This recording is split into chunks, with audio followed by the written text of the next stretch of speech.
If your batteries are completely dead and you need to check whether all of them are working, the first thing that you need to do is shut off your solar and alternator breaker. The reason that we shut that off is to make sure that solar is not providing power to the system and making us think that the batteries are working. And then we're going to check each battery. If you have your camper lights on and you shut all of the batteries off, the camper lights will turn off. If you turn on battery 1, the camper lights should turn on. That means battery 1 works. If you turn on battery 2, the camper lights will turn on.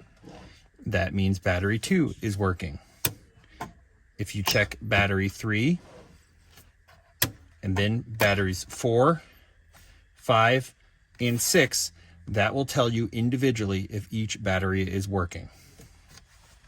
When you're done confirming that each battery has been turned back on after a low voltage shutdown, you'll want to turn all of the battery breakers back on and the solar and alternator breaker.